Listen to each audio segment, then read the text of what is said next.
ये है मोटोरोला का H60 Pro और इसे लॉन्च हुए को 7-8 दिन हो गए हैं। एंड मैं जनरली ऐसा किसी फोन के लिए नहीं बोलता, लेकिन इस फोन में जेन्युइनली कुछ तो इंटरेस्टिंग है। अब जो भी बदलाव आया है उसको देखते हैं कि क्या वो सिर्फ नंबर्स में है या जेन्युइनली कोई बदलाव आया है। मैं परफॉर्मेंस से स्टार्ट करना चाह रहा था क्योंकि उसमें सबसे बड़ा जंप आया है, लेकिन इस फोन का एक डिपार्टमेंट और है जो कि काफी सॉलिड है और वो है इसका AI। तो अगर मैं आपको सीधा बताऊं तो गैलेक्सी AI के आसपास अगर कोई आया है तो वो यही होगा। और अब मैं आपको इस स्टेटमेंट को प्रूव करके दिखाता हूं। जैसे मैं अपना 16 Pro Max का रिव्यू देख रहा था, उसमें जब मैंने मोटो AI को ऑन करके एक्सप्लोर विद परप्लेक्सिटी किया तो ये आपको उसी चीज से रिलेटेड ऑप्शन देता है। जैसे जब मैं टेस्ट कर रहा था तो इसने ऑप्शंस दिए कि क्या आपको दूसरे यूट्यूबर्स के रिव्यू को कंपेयर करना है क्या, या फिर अगर आपको 6 महीने के लॉन्ग टर्म यूसेज के बारे में जानना है तो वो बता देते हैं। तो ये स्क्रीन के कंटेंट को समझ के आपको प्रैक्टिकल सॉल्यूशंस दे रहा है। इसके बाद जो इमेज स्टूडियो है वो भी इसी के थ्रू चलता है। जैसे अगर मान लो आप चैट कर रहे हो, उसमें आप कुछ भी लिखते हो, for example I am angry, तो ये आपको ऑप्शन दे देगा कि क्या मैं आपको एक स्टिकर बना के दूं, या फिर हैप्पी बर्थडे विश कर रहे हो तो उसका स्टिकर इंस्टेंटली बनवा लो। अगर गाने सुनते सुनते चला दोगे तो ये आपको सिंगर स्पेसिफिक या लैंग्वेज स्पेसिफिक प्लेलिस्ट बनाने का ऑप्शन भी दे देगा। और अगर आप किसी चीज की फोटो लेके रख रहे हो और उसके साथ आप मैसेज टाइप कर रहे हो कि for example my SSD is on the table, और फिर अगर आप इससे हिंदी में भी पूछोगे कि मेरी SSD कहाँ है, तो ये आपको बता देगा। ये वाले टिप मैंने प्रभ भाई की वीडियो से देखी थी और ये रिमेंबर मी वाले फीचर की एक इंप्लीमेंटेशन है। तो इनका ये आपको कह रहा है कि आपको सिर्फ बटन दबाने में एफर्ट मारना है, बाकी चीजें मैं खुद करके दे दूंगा। And this is how it should be. Motorola को AI इतना ज्यादा पसंद आ गया कि उन्होंने उसके लिए एक डेडिकेटेड बटन दे दिया है। एंड शुरू में आपको ये बटन गिमिकी लग सकता है, बट जैसे जैसे आप इसको यूज करोगे आपको इसके पीछे का इंटेंट समझ आ जाएगा कि आखिर इसको क्यों लगाया है। मेरे हिसाब से ये काफी वेल थॉट आउट डिसीजन है। और पहले वाले मोटो AI के फीचर्स अभी भी हैं, जैसे कि अपडेट मी से नोटिफिकेशन समराइज हो जाती है और वो अच्छा काम भी करता है। इनका जो स्टाइल सिंक आता है वो भी अपडेट हो गया है। अब आप इसको डायरेक्ट नीचे वाले इंटरफेस में से एक्सेस कर सकते हो एंड इसके रिजल्ट्स भी अब पहले से बेटर आ रहे हैं। उसके बाद प्लेलिस्ट स्टूडियो है कि आप अपना मूड डिस्क्राइब कर दो और ये मूड के हिसाब से आपको एक प्लेलिस्ट बना के दे देगा। बस अभी के लिए ये Amazon म्यूजिक को ही सपोर्ट करता है। आई होप दूसरे प्लेटफॉर्म्स भी इसमें इंटीग्रेट होंगे क्योंकि फिर ज्यादा बेटर काम करेगा। और परप्लेक्सिटी के साथ साथ ये जेमिनी और कोपायलट को भी सपोर्ट करता है। अब हम बात करते हैं सेकंड मेजर इंप्रूवमेंट की, जो की है परफॉर्मेंस। क्योंकि H50 Pro में लोगों को परफॉर्मेंस से रिलेटेड बहुत सारी शिकायतें थी एंड मोटो ने इसके साथ उस चीज को फिक्स करने की कोशिश की है। यहाँ आपको प्रोसेसर अपग्रेड दिया है, MediaTek 8350 Extreme, RAM type upgrade हो गया है, अब 8GB या 12GB LPDDR5X रैम है। और सबसे बड़ी चीज 30,000 के मोटोरोला के एक फोन में 256GB की UFS 4.0 स्टोरेज है। अब आपको 2.2 और 3.0 में इतना फर्क नहीं दिखेगा, लेकिन जब 4.0 की बात आती है तो डिफरेंस काफी विजिबल होता है। And you have to keep in mind कि इसकी प्राइसिंग 30,000 से शुरू होती है। बट एक बार इसके UFS 4 का थोड़ा ऑप्टिमाइजेशन चेक करते हैं। ये OnePlus 13 की UFS 4 स्टोरेज का स्पीड टेस्ट है और ये मोटोरोला का स्कोर है। और अगर आप दोनों के स्टोरेज स्कोर्स को देखोगे तो वो ऑलमोस्ट सेम ही है। यानी कि ऐप लोडिंग के टाइम पे जब ये स्टोरेज प्रोसेसर और रैम के साथ मिलेगा तो उसका आउटकम आपको बहुत अच्छा मिलेगा। रैम मैनेजमेंट भी बहुत सही काम कर रही है, यानी कि हार्डवेयर इंप्रूवमेंट्स तो बहुत क्लियर है। बेंचमार्क्स आपने देख ही लिए होंगे, मेरे पास भी सिमिलर रिजल्ट्स आ रहे हैं, तो इसमें कुछ नया नहीं है। और इस बार ये प्रोसेसर CPU थ्रॉटलिंग टेस्ट में थ्रॉटल भी नहीं कर रहा, जबकि रेनो 13 में किया था। अब क्योंकि पावर है तो दिखेगी भी। नॉर्मल यूसेज में फोन स्मूथ फील होता है, ऐप ओपनिंग क्लोजिंग में किसी तरह का कोई जिटर नहीं दिखा मुझे। एंड आपको कैमरा ऐप से रिलेटेड भी डाउट होगा तो वो चीजें अब फिक्स हुई हैं। बस प्रोसेसिंग टाइम अभी भी हल्का सा ज्यादा है, बाकी लैग्स वगैरह कुछ नहीं है। गेमिंग के एस्पेक्ट से देखें तो जितनी परफॉर्मेंस ये ला रहा है उसमें गेम्स खेलना भी ईजी है। गेमिंग का जितना डेटा मैंने कलेक्ट करा है उसमें चारों गेम्स मैक्स सेटिंग्स पे आधे घंटे के लिए खेले गए हैं एंड मेरी सारी ऑब्जर्वेशंस ये आपके सामने। तो इसके हिसाब से BGMI में आपको सब सही मिल जाएगा, लेकिन बाकी दोनों गेम्स में आई डोंट नो क्या इशू है,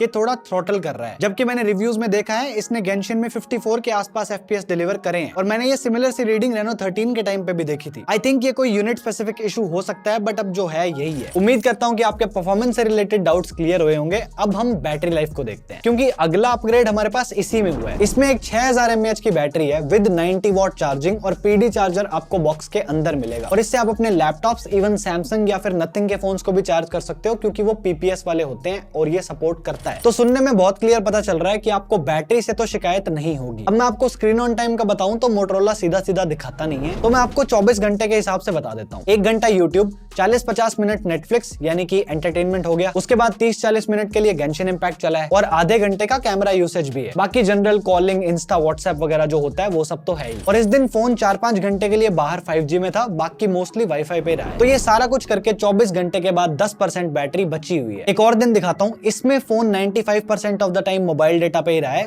4G 5G में स्विच हो रहा था, बट मोस्टली आप 4G मान के चलो। तो 1 घंटे 10 मिनट का नेटफ्लिक्स जिसमें 7% बैटरी गई, फिर 1.5 घंटा यूट्यूब 9%, उसके बाद 1.5 घंटा प्राइम वीडियो 10%, 30 मिनट की 4K वीडियो रिकॉर्डिंग 9%, जिसके एंड पे स्क्रीन का टेम्परेचर 43 डिग्रीज और बैक का टेम्परेचर 41 डिग्रीज था इंडोर में। और इसके बाद 15 मिनट का CPU थ्रॉटलिंग टेस्ट जिसमें फोन ने 5% बैटरी लूज कर दी। अब ये सारी तो वो चीजें थी जो मैंने खुद ने टेस्टिंग के लिए चलाई है, बाकी फोन जो नॉर्मली चलता है वो अलग है। तो इस सारी कैलकुलेशन के हिसाब से 24 घंटे बाद मेरे पास 27% बैटरी बची हुई है। तो इसका कंक्लूजन ये हुआ कि आपको एक अच्छा स्क्रीन ऑन टाइम मिल जाएगा। और इसका आइडल ड्रेन भी बिल्कुल नहीं, रात से सुबह के 9 घंटे में ये सिर्फ 3% ड्रेन हुआ है। और इसके खुद के चार्जर से इसे 1 से 100 जाने में 50 मिनट से 1 घंटा लगता है, क्योंकि मैंने एक बार पहले मॉनिटर किया था तो 1 घंटा आया था, कुछ दिन बाद दोबारा किया तो 51 मिनट्स आया है। तो ये थोड़ा वेरिएबल है। और इसमें आपको 15 वॉट की वायरलेस चार्जिंग भी मिलती है, जो कि अच्छा फीचर है, इस प्राइस पे कम ही मिलता है। तो बैटरी और चार्जिंग डिपार्टमेंट कंप्लीटली सॉर्टेड है, यहाँ आपको कोई दिक्कत नहीं आने वाली। अब हम थोड़ा इस फोन का आउटफिट डिस्कस करते हैं। तो इसका डिजाइन टिपिकल मोटरोला फोन जैसा ही है एंड बाहर से देखने में ये काफी कूल भी है। फ्रेम यहाँ प्लास्टिक का है और बैक पैनल को ये नायलॉन टेक्सचर बोल रहे हैं, बट वो एक ही कलर में है, बाकी दो में नॉर्मल वीगन लेदर ही है। और कलर्स आपको कंप्लीटली झटैक मिलेंगे, कोई हल्का काम नहीं है। मेन जो चीज डिजाइन में अच्छी है वो ये है कि ये फोन 8.24 मिलीमीटर का है एंड हल्का बहुत है, क्योंकि इसका वेट सिर्फ 186 ग्राम है। और क्योंकि कर्व स्क्रीन है तो थोड़ा ज्यादा पतला फील होता है। अब फिजिकली सारा कुछ वैसा ही है जैसा हर फोन में होता है। इसमें एक तो डुअल सिम स्लॉट है, हाइब्रिड नहीं है, यानी कि आप मेमोरी कार्ड लगा के स्टोरेज एक्सपेंड नहीं कर सकते। दूसरा, इसमें आपको एक USB 2.0 पोर्ट मिलेगा, जो कि पिछले वर्जन में 3.0 था, तो इसको यहाँ पे डाउनग्रेड कर दिया गया है। फिर लेफ्ट साइड में आपको नया AI वाला बटन मिलेगा और ड्यूरेबिलिटी के लिए आपको इसमें IP68+69 की रेटिंग मिलती है। But as you all know, पानी में डुबाना नहीं है, क्योंकि वारंटी लेते हुए आप डूब सकते हो। डिजाइन में नई पुरानी चीजें बस यही थी।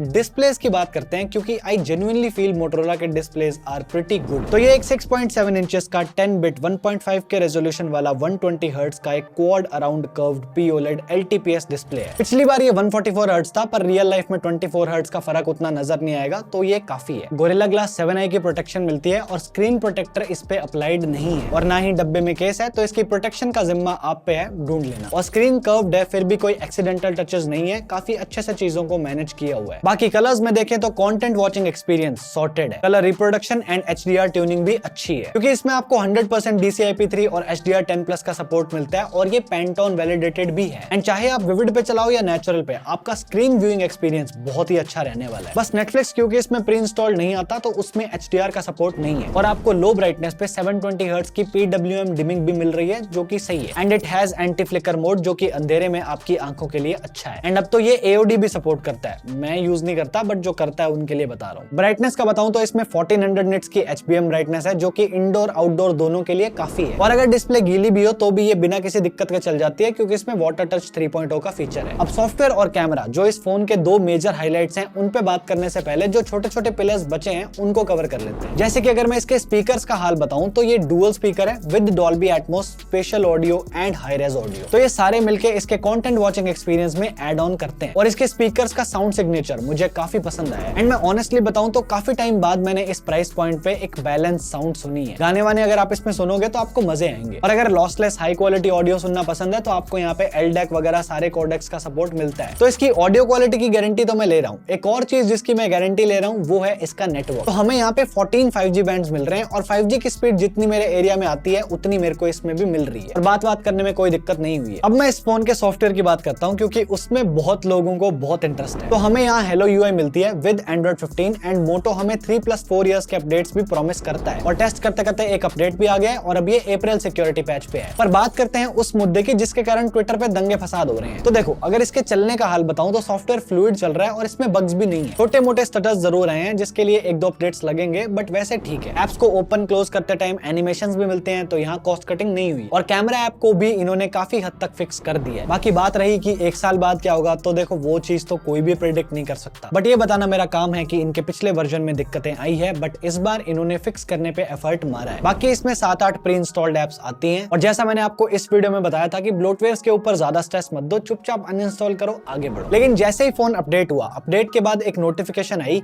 कि ये 2 एप्स और डाल लो और वो दोनों भी ब्लोटवेयर्स ही थे। तो ये चीज थोड़ी सी सही नहीं लगती। इस इसको फिक्स होना चाहिए। शुरू वालों को तो चलो हम हटा लेंगे, लेकिन ये बार बार ना हो तो अच्छा होगा। नेक्स्ट अगर हैप्टिक्स का बताऊं तो बहुत बढ़िया है, फ्लिमजी बिल्कुल नहीं है, क्रिस्प है। और हैप्टिक्स की इंप्लीमेंटेशन भी हर एक मोटो फोन जैसी है, डायरेक्ट नहीं है लेकिन रीसेंट एप्स वगैरह या ऐप ड्रॉअर में हैप्टिक्स काम करते हैं। अब हम फाइनल सेक्शन इसके कैमरास को देखते हैं। तो इसमें 50 मेगापिक्सल का मेन सेंसर है, 50 मेगापिक्सल का अल्ट्रा वाइड है और एक 10 मेगापिक्सल का 3x टेलीफोटो भी है। और सेल्फी कैमरा भी इन्होंने 50 मेगापिक्सल का डाल दिया है। सबसे पहले तो मेरे को इसकी वीडियोस काफी सही लग रही हैं। आप 4K 30 FPS तक रिकॉर्ड कर सकते हो एंड रिजल्ट्स काफी आई प्लीजिंग लगते हैं। स्टेबलाइजेशन भी ऑन पॉइंट है एंड कोई अजीब से जिटर्स वगैरह कुछ नहीं है। लेकिन रात को वीडियो में मोशन हो तो थोड़े जिटर्स फील होते हैं। इसके अलावा फ्रंट में भी आप 4K 30 FPS तक जा सकते हो एंड सेल्फी कैमरा की फुटेज अच्छी लग रही है। स्किन टोन एंड उसका एक्सपोजर बैलेंस अच्छा करा हुआ है। फोटोज की बात करें तो मेन कैमरा की इमेजेस मुझे बढ़िया लगी हैं। बहुत ही balance C natural see look ये पुल ऑफ कर पा रहा है। कोई अनवांटेड शार्पनेस नहीं है, शॉट्स में डिटेल्स भी काफी हैं एंड ओवरऑल कलर्स भी काफी नेचुरल निकल के आ रहे हैं। लेकिन कई बार व्हाइट बैलेंस थोड़ा मिस करता है और ये चीज पोर्ट्रेट मोड में भी होती है, जो कि आगे दिखाता हूँ। वैसे इसकी एक बात मुझे काफी सही लगी है कि ये ब्राइट स्किन टोन्स को ज्यादा ब्राइट और डार्क को ज्यादा डार्क नहीं करता। इसके बाद अगर सेल्फीज पे आए तो they are impressive, especially skin tone के साथ तो मोटोरोला ने नेल किया है। 50 मेगापिक्सल का आउटपुट है तो काफी डिटेल्ड इमेजेस आती हैं एंड इवन लाइट भी बहुत सही से बैलेंस कर रखी है। फ्रंट HDR भी सही काम कर रहा है, बस कभी कभी डायरेक्ट सनलाइट में फ्लेयर्स और वॉश आउट इमेजेस आ जाती हैं। बट ओवरऑल फ्रंट कैमरा का आउटपुट अच्छा है कंपेयर टू अदर ब्रांड्स। इसके बाद अल्ट्रा वाइड पे आए तो इमेजेस हल्की सी सॉफ्ट हो जाती हैं एंड इसमें कलर थोड़ा कूल साइड पे है एंड हार्श सिचुएशन में यहाँ डायनेमिक रेंज का थोड़ा चक्कर है। बट आउटपुट आपको सही मिलेगा। मेन कैमरा के कंपैरिजन में कलर्स उतने शिफ्ट नहीं होते, बस थोड़ा बहुत जो व्हाइट बैलेंस का है वही है, बाकी तो सॉर्टेड है। और इसके अल्ट्रा वाइड से आप मैक्रो शॉट्स भी ले सकते हो जो कि अगेन डिसेंट निकल के आते हैं और डिटेल्स भी कुछ हद तक सही है, यूजफुल है। इसमें फिर ये तीसरी आंख 3x टेलीफोटो भी है जो कि रेयरली इस प्राइस में अवेलेबल होता है एंड यहाँ जो कलर्स हैं वो मोस्टली मेन सेंसर से मैच करते दिखेंगे एंड इवन 3x पे डिटेल्स बहुत हद तक रिटेन करता है। जैसे इस इमेज में ये येलो इमोजी का कलर देखो, मेन एंड 3x का एकदम सेम सा लग रहा है। बाकी ह्यूमन शॉट्स में आप देख सकते हो 50 mm में कलर्स अलग हैं और 85 mm में अलग है, बट ये हमेशा नहीं होता, कभी कभार ही होता है और इसको फिक्स होने की जरूरत है। बाकी इसके अलावा और भी पोर्ट्रेट्स लिए हैं मैंने जो कि ठीक आ जाते हैं। सूरज के आगे पीछे, इंडोर आउटडोर सब करके देखा एंड पोर्ट्रेट मोड मेरे को पसंद आया है। 10 में से एक दो बार एजेस थोड़ी सही नहीं आती but mostly it's fine. And इसमें 50x तक का मैक्स जूम भी है जो कि ऑब्वियसली डिजिटल है और उसमें रिजल्ट्स आप जैसे पेंटिंग वाले एक्सपेक्ट करोगे वैसे ही है, बट फिर भी आप टेक्स्ट तो पढ़ सकते हो। मैक्स आपको 10x तक एक यूजेबल इमेज मिलेगी, उसके आगे फिर डिजिटल जूम सिचुएशन को उतने अच्छे से जस्टिस नहीं दे पाएगा। अब लो लाइट इमेजेस की बात करें तो यहाँ अगेन फोटोज ब्राइट हैं, यूजफुल भी है। लाइट कंट्रोल कभी कभी ये मिस कर देता है बट नॉइस को ये कंट्रोल कर लेता है। अल्ट्रा वाइड लो लाइट में अपना काम करता है, मतलब मोस्ट केसेस में निराश नहीं करेगा। सेल्फीज डिसेंट आ जाती हैं, अगर लाइट अच्छी हो तो ठीक है बट कई बार थोड़ी बहुत नॉइस रहती है। तो ओवरऑल कैमरा देखूं तो मुझे चीजें अच्छी लगी है। तो जो भी मेरे को कमी दिखी वो मैंने आपके साथ शेयर कर दी। अब फाइनल डिसीजन आपका है। फोन अच्छा है इसलिए मैंने रिव्यू भी जल्दी बना दिया ताकि आप चूज कर सको। फ्लिपकार्ट पे ये आपको 30,000 का मिलेगा और उस प्राइस पे ये easily one of the best option है। बाकी इनका एज 60 फ्यूजन जो 25,000 में बड़ा सही फोन है उसका रिव्यू भी मैंने डाल रखा है, आप यहाँ क्लिक करके देख सकते हो। बाकी मेरा आज का हो गया। This is it from my side. Thank you so much for watching. I am Divanshu and I am always on leave, just sometimes appear. Bye bye.